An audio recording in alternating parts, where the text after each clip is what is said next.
pregnant are you? 38? A pregnant young woman locked behind bars, sobbing, in pain, confused. I don't know what I did, why I'm here. And soon will be taken to the hospital in shackles to give birth to her first baby. It's horrific. It's absolutely horrific. What University of Minnesota pediatrics professor Rebecca Schlafer calls horrific, civil rights attorney Nick Sweeney labels it's completely illegal. What led to this? Even the lawyers involved struggle to explain.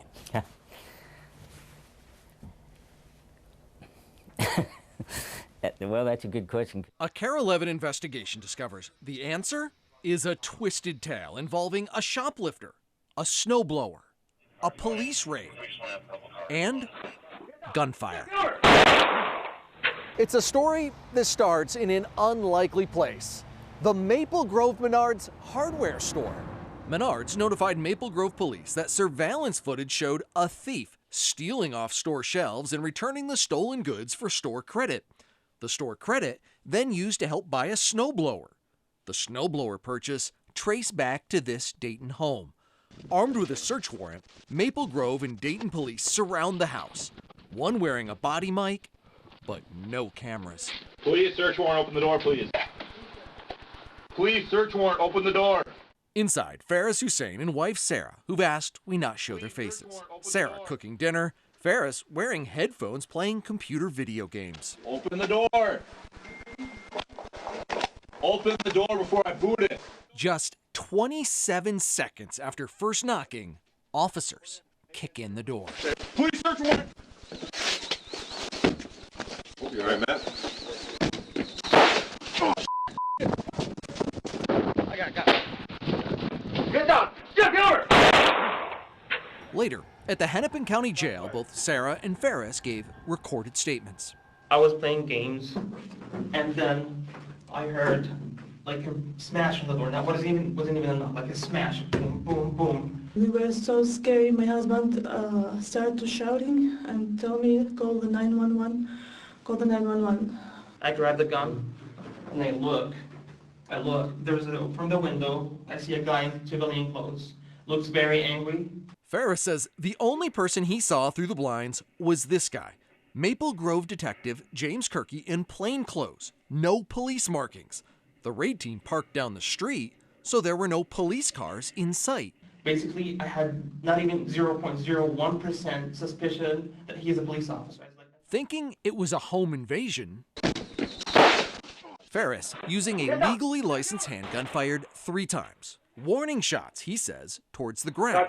One out a window and 2 more through his kicked-in door. Shot fired, that's the police. Sergeant Greg Burstead fired back.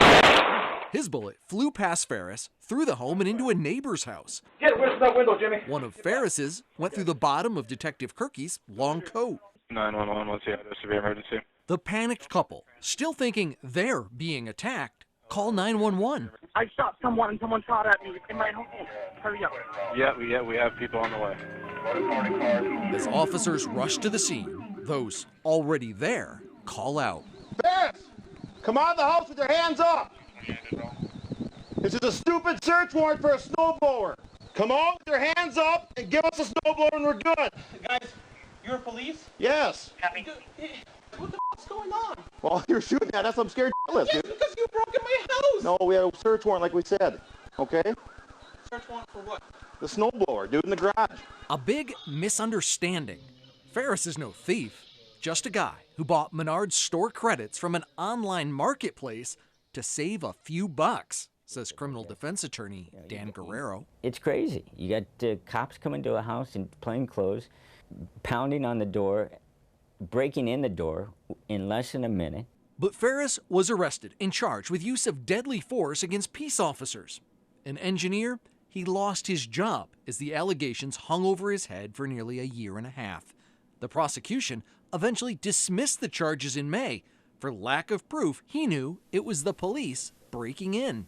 You had an innocent client. I had an innocent client. But Ferris wasn't the only one arrested after the snowblower raid.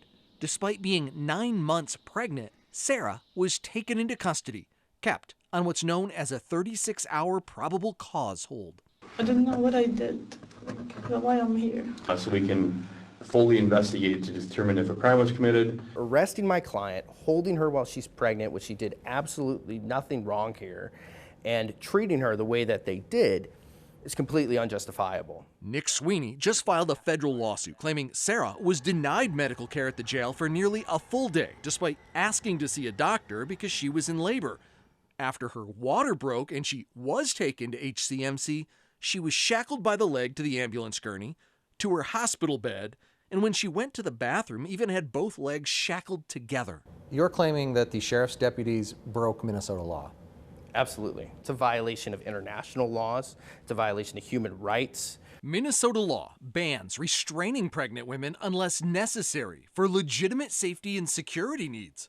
The American Medical Association calls the use of shackling during the birthing process a barbaric practice that needlessly inflicts excruciating pain and humiliation. They're just lucky the baby didn't die, or she didn't have some sort of hemorrhage. Professor Schlafer is also research director for the Minnesota Prison Doula Project and was instrumental in advocating the legislature pass the anti-shackling law.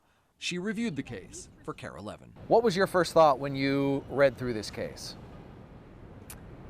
My first thought was this is a very clear case in which the law has been violated at every turn. In the middle of active labor, Sarah's 36-hour hold was up. The lawsuit says deputies unshackled her and just walked out of the delivery room, leaving her there alone to have her baby. She was never charged with a single crime. Hennepin County Sheriff David Hutchinson refuses to discuss the case, citing the pending litigation, but sent a statement saying they take the allegations seriously and are investigating them. Maple Grove Police Department also declined comment. Wow. It leaves you speechless. I mean, in the middle of the story, I said you feel like there has to be something more. Yeah. This cannot More all be than a over a snowblower in the snowblower. garage. Even if they did steal it.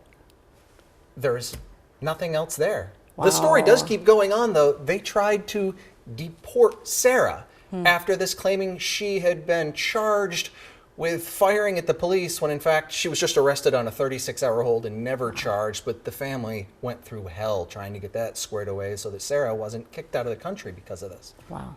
Thanks, AJ. Wow.